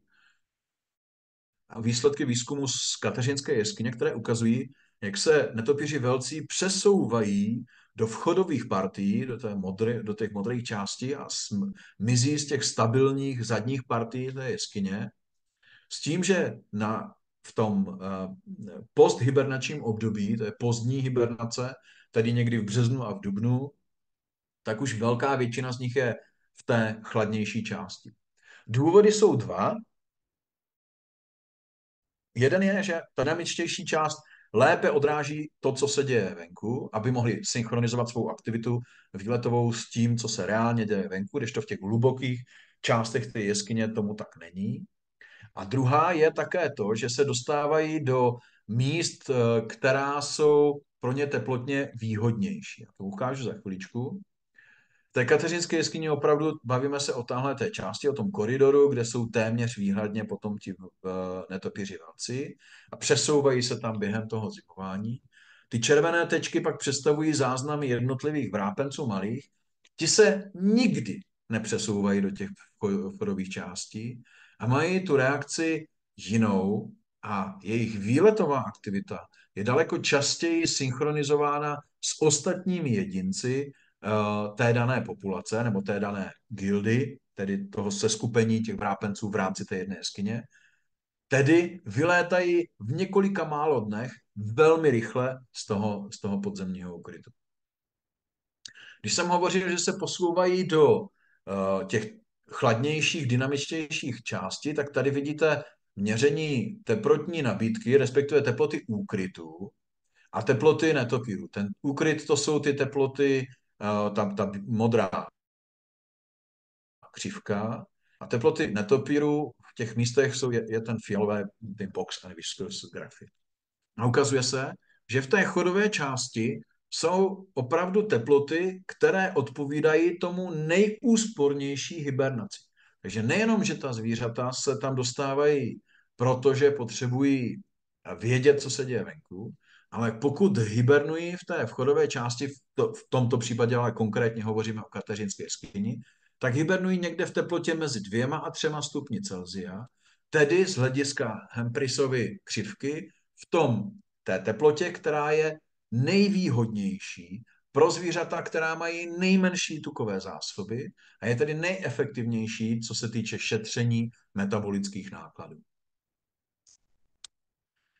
A přestože hovoříme dost často v těch podzemních prostorách o velmi úzkém rozpětí třeba teplot, tady vidíte, jsou to záznamy z jeskyní Moravského krasu a pohybujeme se v těch místech u vrápenců někde mezi 5,5 stupně a 7 stupňů, tedy 1,5 stupně diference. Tak vidíme, že v těch místech s různou teplotou se také významně mění přeletová aktivita, tedy tam, kde je teplej, jinými slovy, kde hibernují hůře nebo méně efektivně, tak se častěji je větší pravděpodobnost, že se budou muset přesunout. A to zejména v tom pozdní části té hibernace. Vůbec málo víme o tom, co a jak je potom spojeno s tím klasickým fenoménem zhlukování. Tohle jsou netopíři velcí a teď jsou 2 možnosti, buď je to mořina v Srbsku, anebo je to nětopérek v Polsku, že jsou to podobné, ale ne, toto bude asi mořina v Štoli v Srbsku, tedy u Srbska v Českém krasu. A proč a jak vytvářejí? Předpokládá se, že je to teplotní nějaká strategie, že si ušetřím teplotu tím, že používám sociální termoregulaci. Ale ukazuje se, že pokud se ty klasty rozebíraly, tak jsou to jedinci všech pohlaví, různého stáří, pozice jsou rozdílné a není to úplně s nějakou sociální strukturou spojeno. Proč jedinec, který je v centru, je na tom lépe, co se týče sociální termoregulace, tedy úspory energie oproti jedincům, kteří jsou na kraji. A jestli se střídají ty zvířata v těch pozicích, tak jak je to třeba už nějakou nebo něco jiného, tak v této chvíli vůbec netušíme. No a už se dostávám k závěru. Jsem slíbil, že to bude hoďka 10 minut, no tak jsem to trochu už protáhl, zakecal jsem se. Abych řekl pár jako věcí, které jsou ještě minimálně diskutabilní. Většinu výzkumů o hibernaci máme na několika málo druzích. V Severní Americe se to týká Eptesicus fuscus, Perimyotis subflavus a Myotis lucifugus. V Evropě v zásadě Myotis myotis, možná trošičku Barbastella barbastellus, Myotis daubentoni, něco málo o vrápenci. A tím končíme. Je to 7 druhů, o kterých aspoň něco málo víme. Zobecňujeme, nebo zobecňovalo se ty základní prvky té hibernace toho zimního spánku netopírů na všechny hibernující netopíry. A to se ukazuje, že je velmi špatně, že ten výzkum je určitě důležité rozšířit i na druhy, které nejsou hibernující jenom v podzemních prostorách. Za druhé, tohle je graf, který ukazuje, jak vypadá společenstvo hibernujících netopírů a v tomto případě zase v kateřinské jeskyni. Průletová brána ukazuje, že na konci hluboké hibernace těch jedinců je tam asi 1000. My při sčítání nasčítáme maximálně kolem 200. A to téměř výhradně jen vrápenců malých a netopírů velkých. Tedy v jeskyni je dalších 80% zvířat, o kterých nevíme vůbec nic. No a poslední, to je takový ten zvláštní aspekt, a teď nemyslím tím jenom rušení, jako ve smyslu ovlivnění chování, jakože když je budeme rušit, budou mít menší přežívání, netopíři budou umírat, ale jestliže máme nějaký přirozený průběh té hibernace od října do března, tak v okamžiku, kdy do něj vstoupíme jako vědci, začneme ta zvířata označovat, začneme rušit, tak vlastně narušujeme ten standardní přirozený průběh té hibernace. A to i tím, že vlastně navštěvujeme ty úkryty. Nebo ty zvířata přeneseme do nějakého experimentu. Je tedy potřeba si dávat velký pozor na to, co vlastně sledujeme. Jestli je to opravdu to, co reálně probíhá u těch zvířat volně žijících. No, abych nebyl úplnej mrzout a nakonec něco pozitivního, výzkum hibernace považuji za velmi důležitý a v rámci asi 2 roky zpátky Týdne vědy Akademie věd jsem byl požádán také o to, abych řekl něco o hibernaci jako o možným potenciálu pro biotechnologii, pro další využití. Už v současné době se využívají některé aspekty, které jsou známy. Ne teda jenom z hibernace netopíru, ale z hibernace savců jako takových. Ať už je to v kryoprezervaci, tedy uchovávání buněk, genetické materiály při -80 jsou asi standardní s využitím různých kryoprotektiv, včetně glukózy, o které jsem hovořil, nebo glykogenu. Začala se používat častěji kryochirurgie, a to zejména formou takzvané kryodestrukce, kdy se zmrazí určitá tkáň velmi rychle na velmi nízkou teplotu a zlikviduje se tím, a to zejména třeba nádorová tkáň. Používají se k tomu takzvané kryokautery a opravdu se zasáhnou jenom určité části té nádorové buňky. No a kryoterapie, všichni se můžete jít občas pozbudit svůj imunitní systém do takových těch kryolázní. No a do budoucna využití podchlazení, celkové podchlazení, nebo zkoumá se celkové podchlazení těla u člověka pro operace, pro snížení, pro vazokonstrikci, tedy snížení spotřeby externí krve, kterou potřebují při velkých dlouhodobých zásazích, snížení využití různých opiátů při těchto operacích, protože prostě se znecitliví určité části nebo celé tělo toho člověka. Ale musíme umět také ho teda vrátit zpátky do života, i když operace proběhla úspěšně, ale pacient nesmí zemřít. Uchovávání orgánů, to se do určité míry využívá jako kryoprezervace při převážení třeba transplantovaných orgánů, ale tady se hovoří o dlouhodobém uchovávání orgánů, nejenom prostě při převozu od dárce přímo k příjemci, ale jeho uchování prostě pro delší dobu. No a využití v kosmických letech jednoznačně, pokud bychom uměli snížit, zpomalit ten metabolismus, snížit ten pacemaker pro toho člověka a dostat potom zpátky, no tak nám to otevře pochopitelně hluboký vesmír. To je vše. Já bych chtěl poděkovat panu profesoru Geislerovi, který mě k netopírům přivedl. Pochopitelně obrovskému množství kolegů, kteří se podíleli na různých částech toho výzkumu, protože, jak jsem řekl na začátku, hibernace je a zejména v těch přirozených podmínkách velmi náročný, časově, technicky i nakonec fyzicky náročný výzkum. No a vám děkuji za pozornost a budu se těšit na případné otázky. Tak já taky děkuji Honzovi za velice zajímavou prezentaci a máme tady mezi tím došlé 2 dotazy, takže já bych asi začala tím prvním, protože tady se ptá pan Hájek a je to vlastně věc, na kterou se nás často ptají i lidé na našich akcích teď v posledních letech. Jaký vliv mají mírnější zimy na přežívání netopírů během zimování? Aha. A jestli má to oteplování pozitivní vliv na početnost netopýrů a případně jestli se mění nějaké jejich strategie během zimování, například ten poměr strnulost versus hibernace. Tak jestli dokážeme na tohle odpovědět. Určitě ano. Ukazuje se, že prozatím ani klimatická změna nemá zásadní vliv na časování hibernace u těch netopýrů.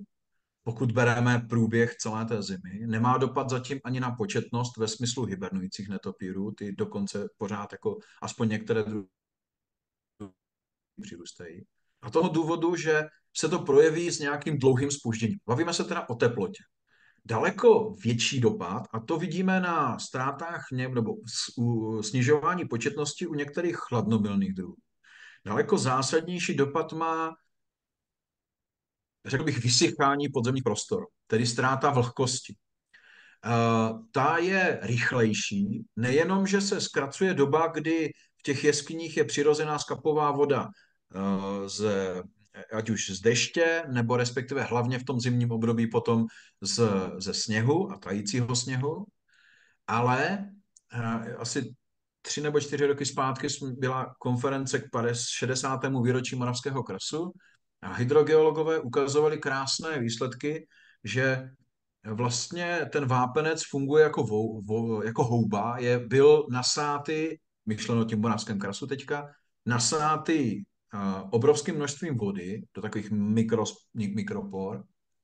A asi před 4 lety poprvé po 40 letech přestala přes léto vytíkat řeka Punkva. To bylo dáno nějakým obdobím suchých let, kdy ten vápenec saturoval tím, že vypouštěl tu vodu do Punkvy, tak vytékala. Ale v okamžiku, kdy vyschl, tak už nebylo co a prostě Punkva přestala růst, přestala téct.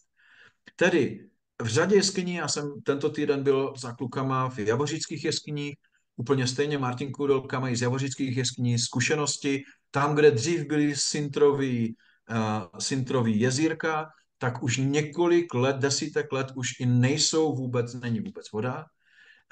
Když se dělají analýzy skapových vod, dost často brzo v květnu už není co analyzovat, protože skapová voda na některých místech není. Takže větším problémem v této chvíli a urgentnějším je snížení humidity, té vlhkosti, relativní vlhkosti, a to ovlivňuje zejména ty chladnomilné druhy, které potřebují relativně vysokou vlhkost na to, aby dobře přezimovaly. Teplota přijde později a o to razantněji to může být potom dopad, protože její návrat k těm nějakým původním hodnotám bude o to složitější. Nebude to problém třeba pro netopíra velkého, který je poměrně eurivalentní a umí zimovat od 2 do 12 stupňů, často i možná i od 0, ale bude to větší problém pro vrápence malého, který umí zimovat nejlépe někde kolem 5 až 7 stupňů Celsia. Pokud se dostaneme na těch 7 stupňů Celsia, tak to vlastně pro ně bude velmi problematické. A to neberu možnost, že změny potom povedou k takováto zásadní změna teploty, ale dojde prostě při delším časovém úseku a bude těžce obnovitelná tato změna. A hlavně nebude působit jenom na netopýry, ale s velkou pravděpodobností dost zásadně zasáhne to podzemní prostory jako takové. Tak, to bylo asi k tomu, jestli má oteplování pozitivní vliv na početnost netopýrů. Nemyslím si, že přímo na zimující netopýry. Ty prostě si musí najít nějaký úkryt, kde to přežijí. Ale určitě klimatická změna má vliv na distribuci potravy a přítomnost potravy a vidíme díky tomu šíření některých těch jižních aspektů Pipistrellus chyli, Hypsugosávy, nakonec neustále rostoucí početnost vrápenců, kde na lokalitách, kde byly 2, 5, 10 kusů, jich je teďka 800, kdy v javořických jeskyních jsme jenom zhruba počítali teď v této době asi 5000 vrápenců, kde jich bývalo původně pár desítek, Takže tohle to jsou určitě ty jižní aspekty, protože Rhinophus hyposiodaros má takovou ten centrum distribuce na Balkáně, takže evidentně je to takový ten jižní, jihovýchodní aspekt a ta jeho početnost zatím poroste.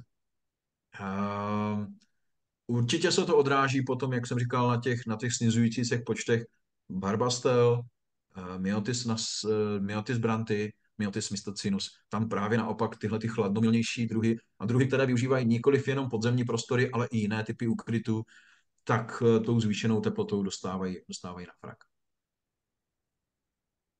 A dá se teda říct něco i o tom, jestli by se měnila nějak ta hibernační strategie, jako poměr ta strnulost versus teda hibernace? Problém je, že vlastně bude záležet na tom, jestli bude potravní nabídka. Letos jsme viděli, protože bylo krásný, teplý podzim, ale byla taky ta potravní nabídka, tak ty netopýři byli opravdu hodně aktivní ještě v průběhu října, ještě vlastně v první polovině listopadu. Ale teďka už máme během 14 dnů, kdy se razantně ochladilo a hlavně zmizel hmyz, tak ty zvířata velmi rychle se do těch jezní dostaly. A velký problém bude, co se bude dít na jaře. Jak úspěšně vlastně přežijí to jaro a jak rychle se obnoví potravní nabídka po výletu z toho úkrytu. Když vyletí příliš brzo a nebude ještě ta potrava, nebude lítat hmyz, tak to může vést prostě k vyčerpání energetických zásob. Druhá možnost je, zůstanou častěji déle v té jeskyni. Ale to je možný jenom u samců, ale už ne u samic, které se potřebují dostat na letní kolonie. A na těch letních koloniích teoreticky mohou po nějakou dobu využívat tu denní strnulost, ale zase jenom po nějakou dobu, protože úplně stejně musí se dostat potravě, aby doplnili ty své zásoby. Upřímně, to srovnání je velmi těžký, protože těch dat, které bychom měli třeba 30 let zpátky a mohli je úplně stejnou metodou použít u nás a srovnat ty výsledky, prostě neexistují. Málo kdo chodí každý 14 dní do jeskyně po dobu půl roku, málo kdo chodí na letní kolonie pravidelně každý třetí den, aby jsme viděli některé další, řekněme, časové a behaviorální aspekty a tu strnulost u těch zvířat. Ale čím dál tím víc se ukazuje, že třeba můžeme na letních koloniích nebo na ukrytech letních kolonií ještě v listopadu a v prosinci najít třeba hibernující mláďata, která s velkou pravděpodobností tu zimu nepřežijí, protože jakmile se v prosinci hodně ochladí, tak prostě nenajdou už ten úkryt, protože nebudou ty ostatní aktivní, aby je nějak následovali a našli si ten správný úkryt. Na jaře ta zvířata do určité míry to mohou nějak kompenzovat, ale pak to bude záležet opravdu na to, jak bude reagovat celá příroda. Ona to není to jako jednoduchá přímá odpověď na to. Dobře, tak jo, tak já moc děkuju. A pak tu máme druhou otázku a ta se týká toho přežívání buněk v minus 20 stupních v těch médiích, v těch kulturách, médiu bohatém na glukózu. A je tady otázka, jestli právě přežívání těch buněk není spíš důsledek těch kryoprotektivních vlastností glukózy, o kterých si tam později taky mluvil, než Mm-hmm. schopnost těch buněk přežít tak extrémně nízkou teplotu. A já jsem ukazoval jenom jeden graf, kde tam ta glukóza byla, ale oni prostě máme, v té publikaci jsou 4 různé experimenty. Jeden z nich ukazuje to, že jednak byli schopni některé z těch buněk čerpat tu externí glukózu na to, aby přežili. To znamená, v médiu se snížila ta glukóza, která byla dána v médiu. A pak máme ale i jiný experiment, kdy jsme je nechali kultivovat bez glukózy jako takové, jenom v PBS-ku, tedy řekněme, v takovém solném roztoku. A i tam přežívali.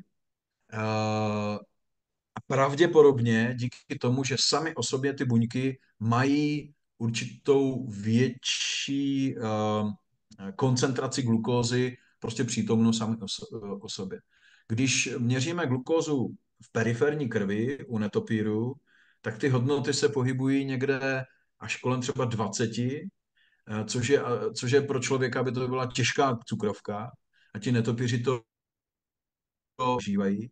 A pravděpodobně ty buňky budou schopny si glukózu vytvářet i z nějakých jiných látek, možná glukoneogenézí nebo něčím podobným. Mhm. Děkuji za odpověď.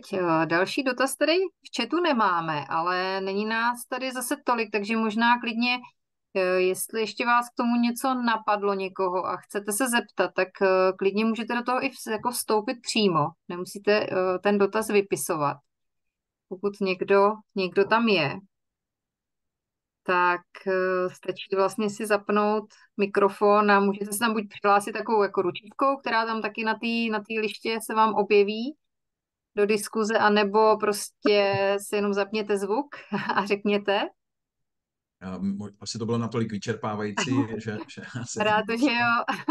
No, bylo tam spousta, nikdo se teda nehlásí, bylo tam spousta vlastně hodně zajímavých informací, možná často i hodně překvapivých, myslím, že i pro vás, kteří se tím dlouhodobě zabýváte. Aspoň tak to na mě vyznělo z tvého povídání a spousta, sice to jsou vlastně nové a překvapivé teda zjištění, které zase generují další a další otázky, takže rozhodně nás to ještě bude hodně dlouho zaobírat, nebo bude to prostě materiál pro další studia. A možná třeba někoho z vás pak napadnou nějaké dotazy později, takže klidně můžete se potom třeba ozvat buď přímo Honzovi, nebo i prostřednictvím našeho e-mailu, který máme v rámci Česonu, který vlastně vám tady hned taky ukážu.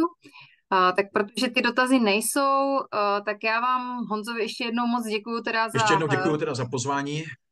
Za zajímavou prezentaci. Vám všem ostatním za účast i za teda aktivitu v rámci diskuze některým z vás. A opakuji teda pro ty, co třeba nevydrželi do konce, nebo byste si to chtěli ještě jednou pustit třeba s čerstvější hlavou někdy ráno, tak ten záznam bude teda k dispozici na YouTube kanále Česon. My to ještě zveřejníme, tu informaci, až se nám teda podaří ten záznam zpracovat a dát ho tam v horizontu několika dní. A pokud by vás vlastně zajímali, kdo jste tady teda mimo naší organizaci, tak koho by zajímaly nějaké informace o netopírech, můžete sledovat, nebo třeba nějaké další akce, které budeme chystat, tak můžete sledovat jednak naše internetové stránky, které tam vidíte vlastně na tom slajdu napsané www.česon.org, nebo takové více popularizační na půdě soused netopír CZ. Případně pokud byste třeba měli nějaké dotazy nebo třeba i náměty na nějaké další téma, na další netopíří večírek, kterými chystáme zřejmě teda někdy v průběhu března. Zatím ještě máme nějaké nápady, ale nic konkrétního, takže i kdybyste třeba vy měli nějaký nápad, tak budeme rádi, když nám ten námět pošlete. Můžete využít ten náš služební e-mail netopír@česon.org, kde teda je možné konzultovat, posílat návrhy nebo třeba zjistit i nějaké další informace, které by vás zajímaly. Takže to je asi ode mě úplně všechno. Ještě jednou díky za pozornost, kontakty máte a budeme se těšit v nějakém příštím díle Netopířího večírku, tedy s vámi zase na viděnou a naslyšenou. Pěkný Také večer. děkuji za pozornost a mějte se. Naschle.